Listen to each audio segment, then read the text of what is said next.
waraxmatullaahi wabarakaatu kusoo dhawaada youtube channelkayga ayub coster maanta waxaa jeclahay cashare ku saabsan mobile application inaan wax ka baxsho.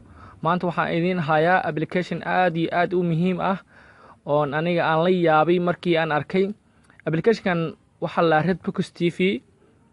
horta waxaa lagu talagalay in lagu daawado ciyaaraha musalsalaadka iyo waxyaabihi la halmaalo iyagoo macnaha soconayaan oo hadda live stream ka socdaan inaad macnaha daabato, laakiin waa inaad haystaa internet xawaar leh. hadda aniga waa kana programka igu jiriya, waxaan idin soo dhigi doonaa description-ka oo linkiga youtube-kiga videoga hoostiisa ka dhigso. programka waa kana waxa la REDBOX TV ku dhufo. programka waa kana saan ku soo kaca, wuxuu leeyahay sports, science waa leeyahay, kids waa leeyahay, ilmaha hindiyan, wuxuu leeyahay ayu wadan Soomaaliya ta TV qaar waa leeyahay. hadda tusaalahan fiiriya bin sport waa kana qayb badan ayuu leeyahay. tusaalahan hadda bin sportin waxa ku dhafeynaa 11 ka ku dhafeynaa. tusaalahan hadda waa kana video waan u raadinaa. horta waa inaad haystaa internet xawaar leh.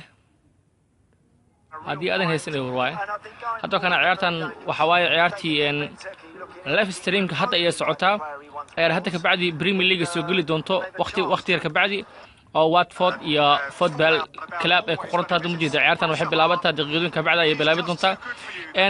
aad iyo aad program aad u muhiim waaye. waxa hadda socdo live in hadda daawato oo program ajaa'ib leh markii arkay aan la yaabani. waa kana fiirad Soomaaliya daarto waa kana Soomaaliya waraysi kartaa meeshan. tusaalahan Somali Cable waa kana fiirad Somali Star, Somali University Universal SNTV taa waa helaysaa. waa kana barnaamijyada qaar waa helaysaa, wax dhan waa ka helaysaa.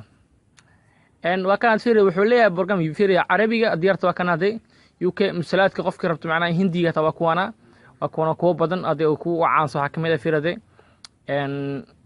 channel fiiga hata waa daawada, cinema TV hata waa daawada, kala dhiskana musalsalaadka iyo waxba laga soo daya. program aad u muhiim waaye wallahi waa la yaab aniga markii aan arkay. ka faa'iideyso wacan programka ayaan idin hayaa maanta. wa calaykum salaam wa rahmatullahi wa barakatuh.